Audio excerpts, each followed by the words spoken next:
On aura scruté la une des journaux pour nous, Kodjovi Amétonou, comme d'habitude, déjà installé pour nous faire le point de sa moisson. Kodjovi Amétonou, bonjour. Bonjour Joël Tondi, bonjour également à nos amis téléspectateurs. De l'actualité de la semaine, que peut-on retenir? J'ai ouï dire que beaucoup de confrères sont revenus sur la situation que vit la Nouvelle Tribune. Oui, c'est bien cela. Ils sont effectivement revenus sur cette information avec différents angles de traitement cette fois. Mais au-delà, il y a également la vie des institutions qui préoccupent certains canards. Ils en ont parlé également, sans oublier les réformes attendues au niveau donc du secteur de la santé. D'ailleurs, il y en a qui ont déjà commencé à porter des fruits avec la mort donc du jeune Femi Laourou qui ne continue pas à préoccuper certains canards.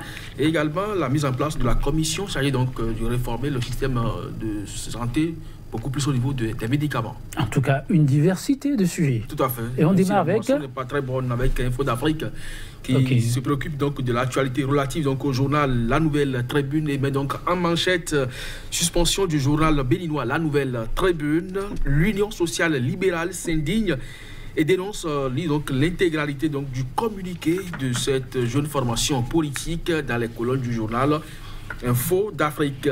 Lui emboîte donc le pas La Dépêche, le quotidien La Dépêche qui met donc contrôle assuré de la nouvelle mandature de la haute juridiction par l'exécutif, assaut sur la Cour constitutionnelle et puis suspension de la Nouvelle Tribune. La décision de la HAC n'est pas fondée, estime Reporters sans frontières. L'USL dénonce la déstabilisation et l'intimidation de la presse. L'Afrique en marche, présumée surfacturation au ministère du cadre de vie.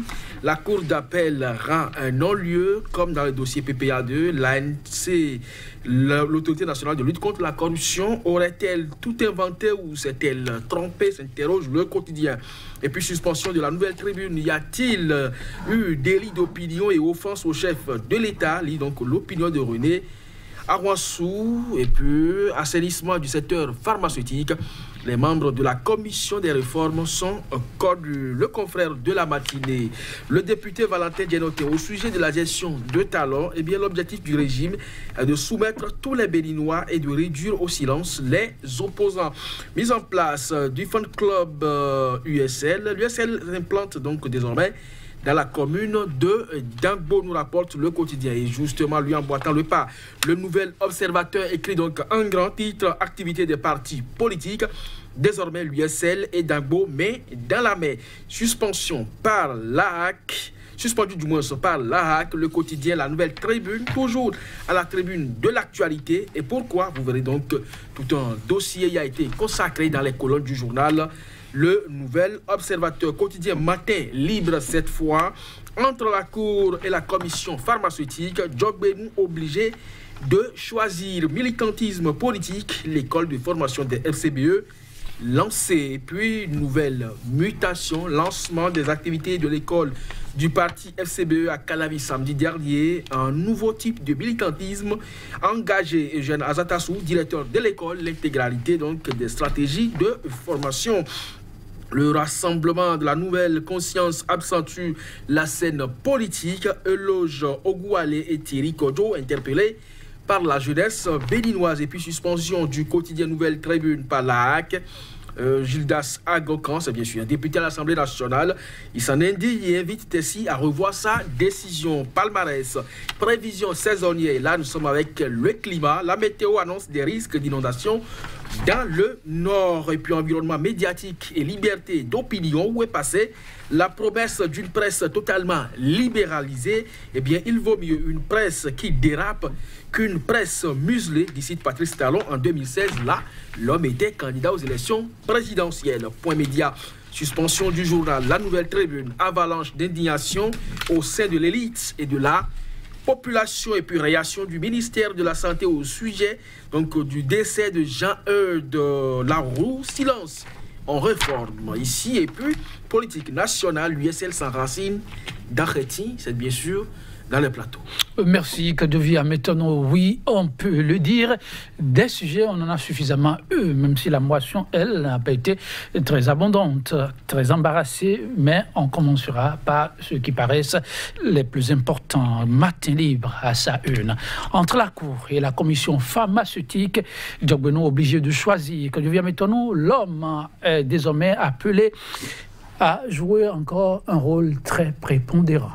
Oui, c'est à saluer parce que, vous savez, il y a quelques mois encore, on parlait de désert de compétences. Et si dans ce désert, même si on n'avait pas annoncé des oasis, il se trouve que le chef de l'État en repêche tous les jours.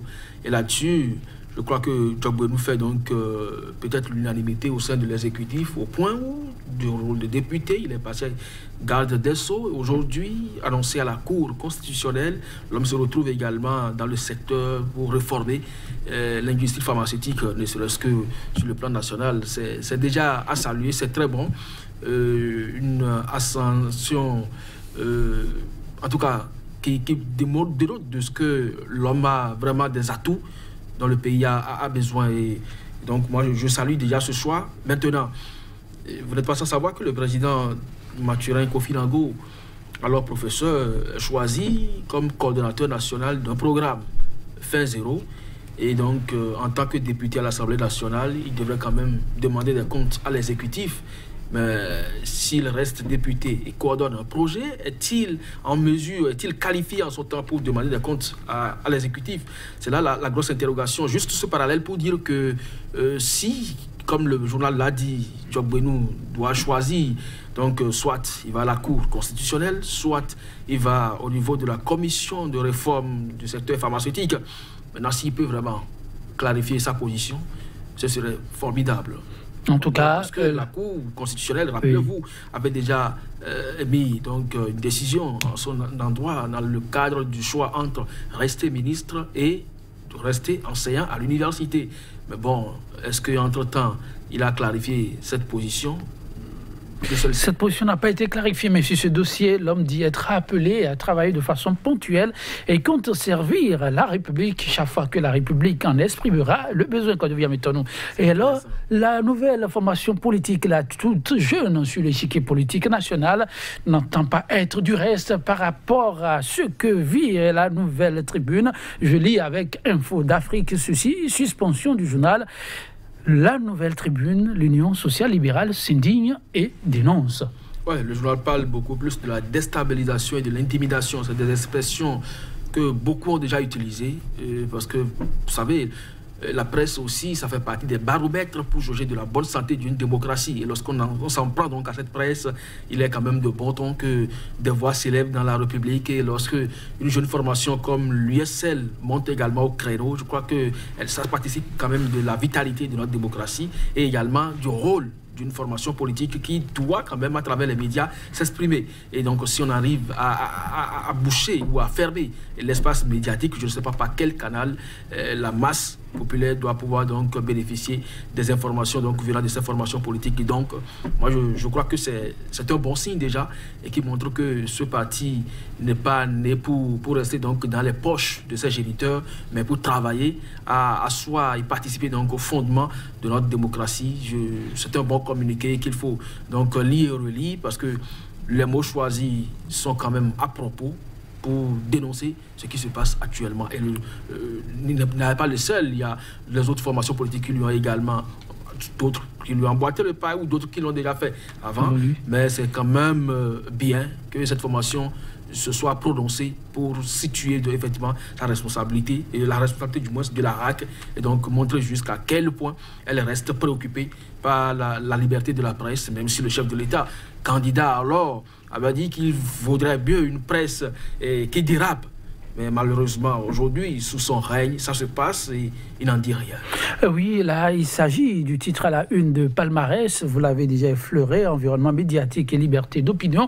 Où est passé, s'interroge Palmarès, la promesse d'une presse totalement libéralisée. Il vaut mieux une presse qui dérape qu'une presse muselée, dit cite Patrice Talon en 2016. Pourquoi Palmarès va-t-il chercher Patrice Talon dans cette affaire ? Ah ben vous savez, aujourd'hui, c'est lui qui est à la manette et bientôt, la nouvelle RAC qui sera installée, il participera d'une manière ou d'une autre à la désignation, je ne dirais pas de son président, mais il le fera. Il désignera des membres pour siéger donc au niveau de cette instance et peut-être pas, on ne sait pas par quelle force, peut-être, c'est son candidat désigné qui sera le président. Alors, il est donc de bon ton que la régulation des médias passe également par ce volet mieux. le président de la HAC, pour motiver sa décision, parle des propos attentatoires à la vie privée du chef de l'État. Est-ce qu'il a été saisi, le président Bori Tessi, par le chef de l'État, qui se soit plaint donc des comportements ou des propos injurieux donc du journal La Nouvelle Tribune? Donc là-dessus, le journal ne s'est pas trompé quand il va rappeler les propos de candidat alors Patrice Talon qui a dit qu'il va beaucoup plus militer pour que la HAC soit dirigée par les professionnels des médias et mieux participer donc à libéraliser davantage l'espace médiatique. On l'attend vivement, il a encore plus de 3 ans devant lui, ou du moins 2 ans et plus devant lui. Donc on attend qu'il prenne des décisions hardies pour que la calmie revienne quand même dans la maison médiatique. Merci à vous, que Dieu vienne m'étonne, mesdames, messieurs. Merci, c'est sûr à tout. Mais n'oubliez pas, pour ceux-là qui sont dans le nord de Bénin, le quotidien Palmarès alerte de ce que des risques d'inondation sont grands dans le nord Bénin. Merci à vous. On se retrouve demain et l'aventure va se poursuivre toujours avec la même disponibilité.